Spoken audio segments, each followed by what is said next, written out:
Okay, let's talk about 729C, which just came out a couple of hours ago. So it starts here with the water rune, gets slightly nerfed, but it's not going to make a big difference. And then item updates, we have Solar Crest gets a bit of a nerf. Solar Crest was really powerful, such a cheap item, and now it gets cut down to size. This I think is a very reasonable nerf, and the item is still going to be pretty good, I think. Basilius, small change, won't affect very much. I like this change to the Senj upgrades, so Senj Nyash and Kayan Senj. However, the basic Senj remains unchanged, and also Heaven's Helper is still the same. So honestly, I think those two items will also deserve a little bit of a nerf. But I'll take what I can get, and then Sentry wards are going to be more widely available, especially now that sentries have a little bit of less range. That is quite a nice change to make dewarding even easier. This is probably not going to affect much in lower level games where people don't really buy enough sentries, but in high level games it's going to be a big difference because sentry availability is a big limiting factor. Alright, onto the heroes. Bad Rider I think was already pretty decent, but he gets some nice buffs here. I don't really like that, but okay. Beastmaster, big changes here. This one is a huge nerf to Scepter. So Scepter still of course does the 0 cooldown thing, but no longer any bonus damage, which basically makes Scepter the same as it used to be before 729.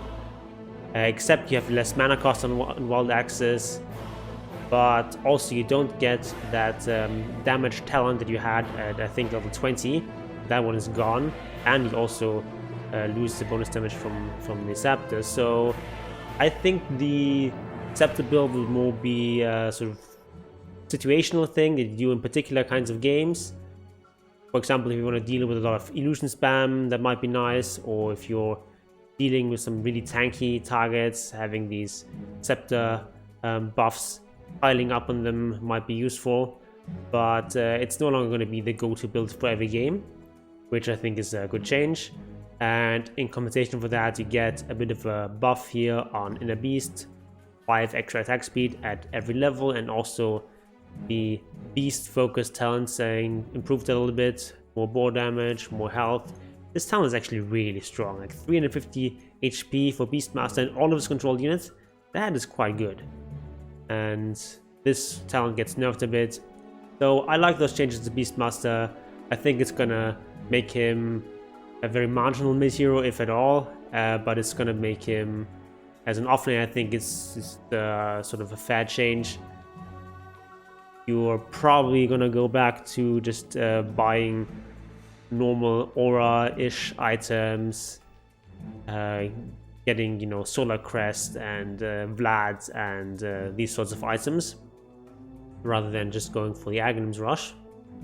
So I like those changes, seems very reasonable. Of course it's a nerf to Beastmaster, but I think a well-deserved one. Speaking of well-deserved nerfs, there's Broodmother, who actually after recent buffs was very powerful, very high win rates at pretty decent pick rates. So now she gets a bit of a nerf. Scepter no longer unlocks maximum movement speed. So that definitely is a nerf. It makes Scepter quite a bit less valuable, but I think Scepter is still a decent item on her, and Broodmother I think is still going to be quite good. Centaur is quite popular, gets some minor nerfs here, but the nerfs on Dawnbreaker are not minor at all. This is actually huge. Like you lose 6 agility at level 1, that's 1 armor gone right from the start. Then you also lose 0.7 on every level up. That is so huge. Like at level 11, you're going to be down 13 agility. At level 21, you're going to be down 20 agility. That is actually pretty big. Now, of course, Dawnbreaker is not an agility hero, she's a strength hero, but still, she's going to lose quite a bit of armor and some attack speed. And also, Celestial Hammer gets mana cost increased. But Dawnbreaker had a ridiculously high win rates at extremely high pick rates. She was playable in basically any position. Not really playable as a carry, even though she's labeled as a carry hero, but basically you can play as 2, 3, 4, 5. Everything is viable, or was viable on Dawnbreaker. She was so powerful, so well-deserved nerfs here, and let's see if she's more balanced with these changes. Grimstroke, one of the most popular supports in the previous patch, so he gets some nerfs. Inkswell gets tuned down a little bit here. Hoodwink was nerfed a lot recently. Now she gets some buffs back, but I don't think it's going to actually be enough. Also, the projectile and bushwhack being increased is not necessarily actually a buff because it makes a combo harder to do. So I think Hoodwink will still be rather on the weak side. Invoker gets a nerf here, which seems huge on paper, like it halves the attack speed bonus from Vex, but don't forget that Vex also provides the agility now, so Vex is still really good, and the other ones, Quas and Exhort, were actually nerfed in terms of the active bonus that they give, and now that Frog is catching up to Vex. And even though these number changes seem really big, it's actually not as big of a deal as it looks. Like, let's say you have level 4 Vex, you go down from having 8 per orb to 4 per orb, so if you have 3 orbs, that's minus 12 attack speed. That's not actually that big of a deal. Or if you go to max level, you lose 7 per orb, so if you have 3 orbs out, you lose 21 attack speed. In the late game, 21 attack speed is not that big of a deal. So yes, it's a nerf, but also well-deserved nerf because Invoker, one of the most picked heroes, and also has a very high win rate, so he definitely deserves some nerfs. So this is, I think, very fair.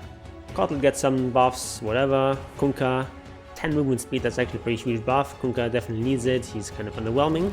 And speaking of 10 movement speed buffs, that's the same treatment, exactly the same treatment that Lycan gets. However, unlike Kunkka, Lycan of course does not benefit as much from movement speed because he gets ace of movement speed anyway from his ultimate, and he's still not really going to be able to chase people down outside of his ultimate. But still, it's a nice change. It's going to improve his laning stage, going to improve his farming, so I'll definitely take it. And also level 10 talent gets improved a bit. So I'm wondering if this is going to be enough. I think Lycan is still going to need some more buffs, but at least now it's sort of starting to take shape. I think maybe the build you want to go for is more of a right-click oriented Lycan build. You could buy items like Echo Saber, like Armlet, like Mask of Madness. Probably not all 3 of those because that's too many small items, but some of them would definitely be really good on Lycan. You can buy, I think Nullify is a really important item on Lycan now because it counters all these defensive support items that Lycan struggles with, especially now that he no longer has the Purge from Necro 3. Also a good item to look into would be Orchid. It solves Lycan's mana problems, allows you, if you go for an early Orchid, it allows you to start with the Double Sage's Mask, as in the old days. So I think Lycan can still be made to work. I saw Arteezy experimenting with Lycan. He was actually doing a Midas build into a Nullifier rush and having decent success with it, so maybe that might be the way to go. There's definitely, I think, more experimentation to be done on how to play the new Lycan. There's like a lot of items that seem good, but it's sort of a question of which ones you actually combine and in what order you go for them. I think once that is figured out, Lycan is going to be somewhat decent, but I think he still might need some small buffs here. Magnus already got some big buffs, and now he gets another buff here. Decent amount of extra int. Monkey King gets some pretty big buffs here. A lot more stun duration at the start. Cooldown is slightly higher at the start, but it hardly matters. But more importantly, the full cooldown is lower here on Boundless Strike. And then Tree Dance gets extra vision here. So I think Monkey King definitely will be happy with these buffs. Morphling gets slight nerf. It's fair. Nyx gets his Vendetta, no longer breaking movement speed limit, and they're sort of systematically cutting down all these things that break movement speed limits. There's still a couple of those in the game, but they're getting fewer by the day. And Puck, one of the most overpowered heroes, still gets a bit of a nerf. It's not really going to be too much. So I still think Puck is still going to be a really strong hero, both in the mid lane, the off lane, even support roles. AC is still very solid. Queen of Pain gets a bit of a buff. Radius here increased on Scream of Pain, and the mana cost rescale. This is mostly a buff. It's only slightly more mana at level 1, and level 1 Scream is pretty bad anyway. You don't really want to cast that anyway, so this is a nice buff. And also level 10 talent increase, so Bob will be slightly better in the mid lane. PB, I think, was already kind of balanced and now get some minor buffs, so I like to see that. Here I'm sort of excited to try out again. And then Timbersaw gets his shard slightly nerfed again.